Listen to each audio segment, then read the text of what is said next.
Assalamualaikum warahmatullahi wabarakatuh. Perkenalkan, nama saya Bella Febrianti. NIM saya 22376 JKR 0460. Prodi saya Pendidikan Penjas semester 1. Di sini saya akan membahas tentang materi yaitu sejarah, kedudukan, dan fungsi bahasa Indonesia, ragam bahasa ilmiah dan sosial. 3. Pedoman umum ejaan dan ragam sosial. 4. Diksi dan kaidah makna. 6. Pembentukan dan perluasan kalimat. 6. Pembentukan dan perluasan paragraf, yaitu salah satu mata kuliah bahasa Indonesia. Dosen pembimbing Pak Fajar Juflin Alim, SPD, MPD. Oke, saya di sini akan membahas tentang apa itu bahasa Indonesia. Seperti yang kita ketahui, bahasa merupakan kemampuan yang dimiliki oleh manusia untuk berkomunikasi dengan manusia lain menggunakan tanda, misalnya kata dan gerakan. Adapun pengertian bahasa Indonesia adalah bahasa nasional dan resmi di seluruh Indonesia, merupakan bahasa komunikasi resmi yang diajarkan di sekolah dan digunakan untuk disiarkan di media elektronik dan digital. Kedudukan bahasa Indonesia dibagi menjadi dua bagian, adalah sebagai berikut. 1. Fungsi bahasa Indonesia sebagai bahasa nasional. 2. Bahasa Indonesia sebagai lambang kebanggaan nasional. B. Bahasa Indonesia sebagai lambang identitas nasional. C. Bahasa Indonesia sebagai alat persatuan bangsa masyarakat yang berbeda latar belakang sosial, budaya, dan bahasa. D. Bahasa Indonesia sebagai alat perhubungan antara daerah dan antara budaya. 2. Fungsi bahasa Indonesia sebagai bahasa negara. A. Bahasa resmi kewarganegaraan. B. Bahasa pengantar resmi di lembaga-lembaga pendidikan sebagai alat penghubung pada tingkat nasional bagi kepentingan jalan roda pemerintah dan pembangunan. C. Bahasa Indonesia dipakai dalam hubungan antara badan pemerintah dan penyebar luasan informasi kepada masyarakat. D. Sebagai alat pengembangan kebudayaan dan pemanfaatan ilmu pengetahuan, seni, serta teknologi modern. Oke, lanjut pada materi kedua, yaitu ragam bahasa, ragam ilmiah, dan ragam sosial. Ragam bahasa adalah rangkaian bahasa yang bervariasi yang memiliki topik yang diperbincangkan serta menurut medium membicarakan dalam konteks berbagai ragam bahasa. Seiring dengan perkembangan zaman yang sekarang ini, banyak masyarakat yang mengalami perubahan. Bahasa pun juga mengalami perubahan. Perubahan itu berupa variasi-variasi bahasa yang dipakai. Sesuai perubahan itu berupa variasi keperluan, agar banyaknya variasi yang tidak mengurangi fungsi bahasa sebagai alat komunikasi yang efisien dalam bahasa. Timbulnya mekanisme untuk memilih variasi yang cocok untuk keperluan tertentu yang disebut dengan ragam standar. Ragam ilmiah. Ragam ilmiah merupakan ragam bahasa yang berdasarkan pengelompokan menurut jenis pemakaiannya dalam bidang kegiatan sesuai dengan sifat keilmuannya. Bahasa Indonesia harus memenuhi syarat, di antaranya benar sesuai dengan kaidah bahasa Indonesia yang baku, logis, cermat, dan sistematis. Pada bahasa ragam ilmiah, bahasa bentuk luas dan ide yang disampaikan melalui bahasa ini sebagai bentuk dalam tidak dapat dipisahkan. Contohnya, seperti masalah pengembangan dakwah, kalimat tersebut tidak logis. Pemilihan kata masalah kurang tepat. Pengembangan dakwah mempunyai masalah kendala tidak logis. Apabila masalahnya kita tingkatkan, kami seharusnya itu pengembangan dakwah kita tingkatkan. Ragam sosial yaitu ragam bahasa yang sebagian norma dengan kaidahnya didasarkan atas kesepakatan bersama dan dalam lingkungan sosial yang lebih kecil dari masyarakat. Misalnya ragam bahasa yang digunakan dalam keluarga atau persahabatan dua orang yang akrab dapat dikatakan sebagai ragam sosial. Selain itu, ragam sosial berhubungan pula dengan tinggi atau rendahnya status kemasyarakatan lingkungan sosial yang bersangkutan. Contohnya, kita bergotong royong tidak membeda-bedakan agama, suku. Selain itu, terdapat perbedaan antara ragam sosial dan ragam fungsional. Pedoman umum ejaan bahasa Indonesia. Dalam berbahasa Indonesia tentu tidak lepas dari kaidah dan aturan penggunaan bahasa yang baik dan benar. Kriteria yang diperlukan dalam kaidah kebahasaan tersebut antara lain adalah tata bunyi, tata bahasa, kosakata, ejaan, makna, kelogisan. Sejarah singkat PUIBI. 1. Sebelum tahun 1900 di Indonesia yang sebagian besar penduduknya masih menggunakan bahasa Melayu, belum ada sistem ejaan yang sama.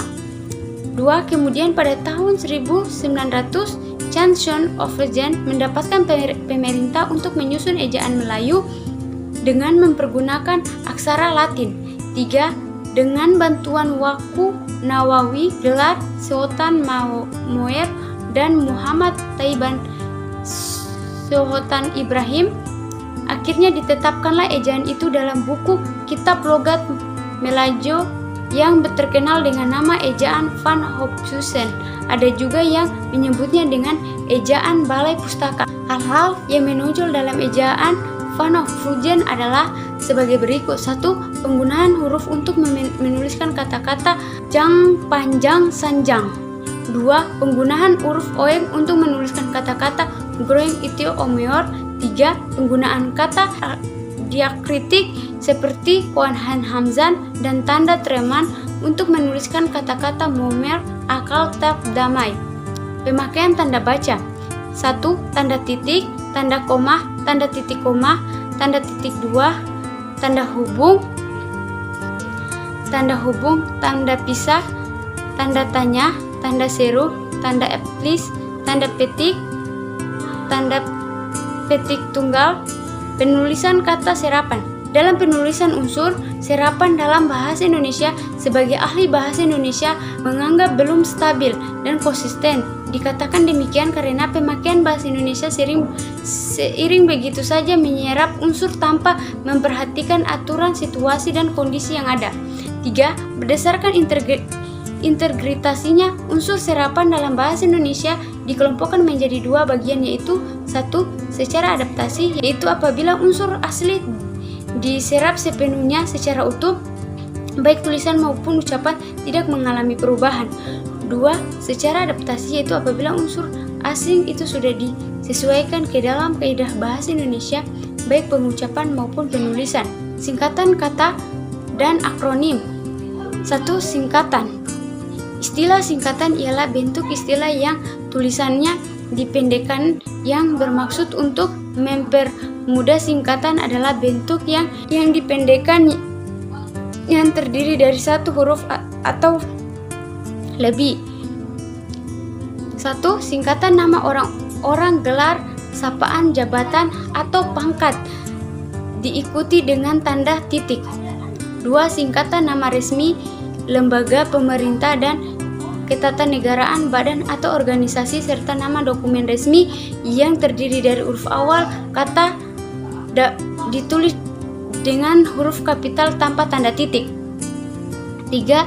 Singkatan umum yang terdiri dari 3 huruf atau lebih diikuti 1 tanda titik, tetapi di singkatan umum yang terdiri hanya dari huruf diberi tanda titik setelah masing-masing huruf.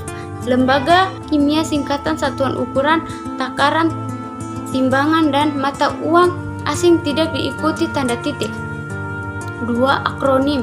Istilah akronim ialah singkatan yang berupa gabungan huruf awal, gabungan suku kata, ataupun gabungan kombinasi dan suku kata dari deret kata yang diperlukan sebagai kata, yaitu 1. Akronim nama diri yang berupa gabungan huruf awal dari deret kata ditulis seluruhnya dengan huruf kapital. 2. Akronim nama diri yang berupa gabungan suku kata atau gabungan huruf dan suku kata dari deret kata yang ditulis dengan huruf awal kapital.